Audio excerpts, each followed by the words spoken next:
o maior sumiço de armas de guerra da história do estado de São Paulo. 21 metralhadoras como essa aqui. Olha só, potencial para perfurar carro blindado, derrubar helicóptero. As armas estavam trancadas no quartel de Barueri, aqui na Grande São Paulo.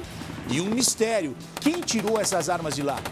Ó, não é uma arma qualquer, é arma que tem que estar no tripé, que tem que ter uma estrutura, uma base forte, ó. Porque senão o tranco que ela dá, ela joga o cara longe. Ó, olha isso, ó. Essas armas foram levadas aqui de Barueri, na Grande São Paulo. Até agora nenhum suspeito foi identificado. O que chama atenção é que todos que estavam no quartel na hora do sumiço não podem sair, não podem voltar para casa. Eles estão lá já há 6 dias. Os militares estão isolados, não podem se comunicar com a família. Todos os detalhes dessa história você vai ver agora na reportagem. Gente, não pode falar que eles estão presos lá, mas eles estão retidos. Eles estão aquartelados. Eles não podem sair, se comunicar. E o superior falou o seguinte no Exército: só vão sair daqui quando a gente descobrir quem foi que ajudou a sumir com as armas de grosso calibre. Tem reportagem, balança. Um arsenal de guerra guardado a 7 chaves e uma pergunta ainda sem resposta. Como é possível sumir armas em uma sala trancada dentro de um quartel do Exército? Olha, pela nossa experiência de casos anteriores, dificilmente um caso desse acontece sem a participação e informação de gente de dentro, né?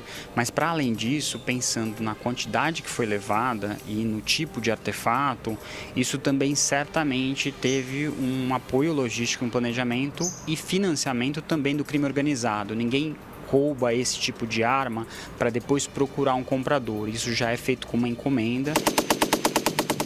21 metralhadoras como essas desapareceram do quartel do Exército em Barueri, na região metropolitana de São Paulo. 13 de calibre .50 e 8 de 7.62. O sumiço foi notado durante uma inspeção de controle nos armamentos na última terça-feira. O secretário estadual de Segurança Pública de São Paulo prometeu empenho para recuperar as armas furtadas a fim de evitar consequências catastróficas a favor do crime.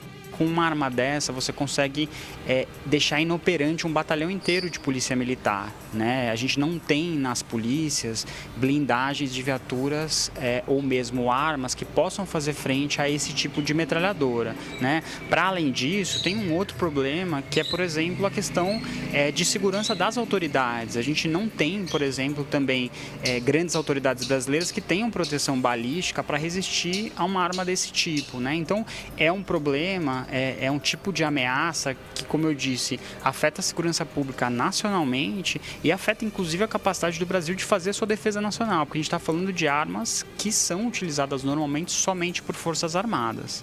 São armas com alto poder de fogo, capazes de furar blindagens e até derrubar aeronaves.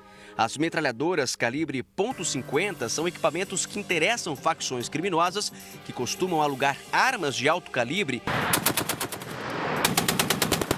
para assaltos a carros fortes, transportadoras e bancos. A Polícia Militar de São Paulo abriu um inquérito para descobrir como essas armas desapareceram do quartel sem que ninguém percebesse.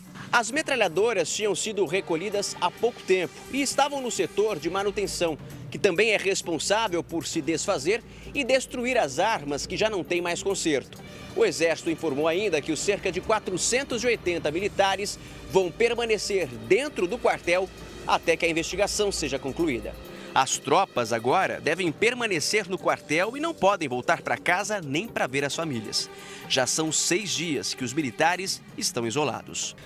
Bom, nós saímos de São Paulo e viemos até Itapevi, na região metropolitana de São Paulo, a pedido da família de um dos militares aquartelados desde o dia em que esses armamentos foram furtados do quartel do Exército Brasileiro. Nós batemos palma, chamamos, mas a família, com medo de retaliação, preferiu não abrir o portão, preferiu cancelar a entrevista.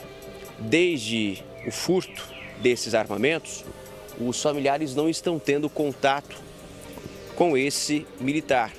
E evidentemente que a família estava bastante desesperada e até por conta disso os familiares chamaram a Record, chamaram o Balanço Geral para que a gente pudesse ouvi-los, para que a gente pudesse de alguma forma tentar ajudá-los, não só esses familiares, mas também tantos outros que estão com militares aquartelados desde que o furto foi cometido. A gente vai tentar de novo bater palma para ver se a família decide falar. Eles estão com medo de retaliação e não quiseram nem conversar com a gente, mesmo tendo chamado a equipe da Record.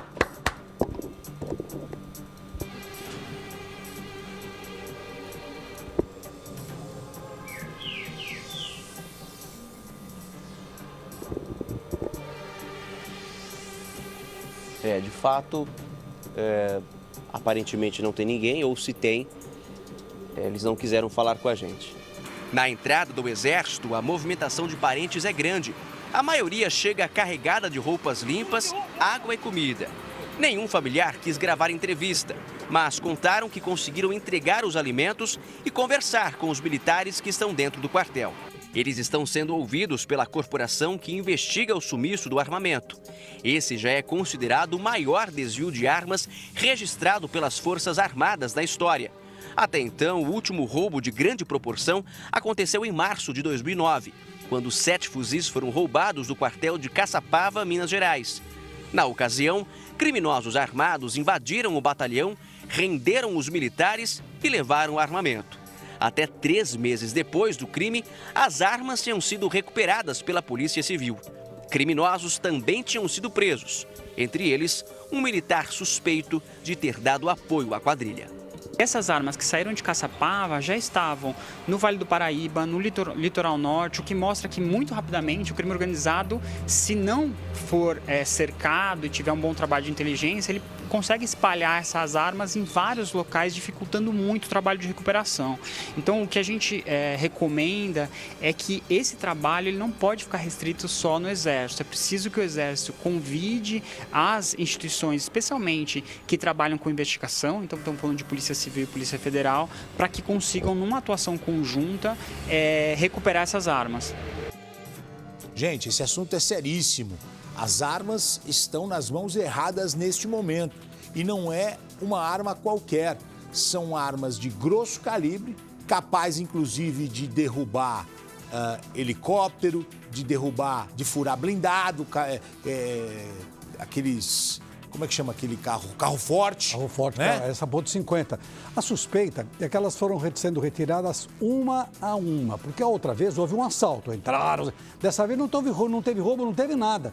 Foram verificar onde estavam as armas e as armas simplesmente tinham desaparecido. Por isso que esses 400 e tantos soldados estão lá no quartel e olha, só vão sair quando alguém disser as armas estão em tal lugar, foram repassadas para fulano, fulano e fulano.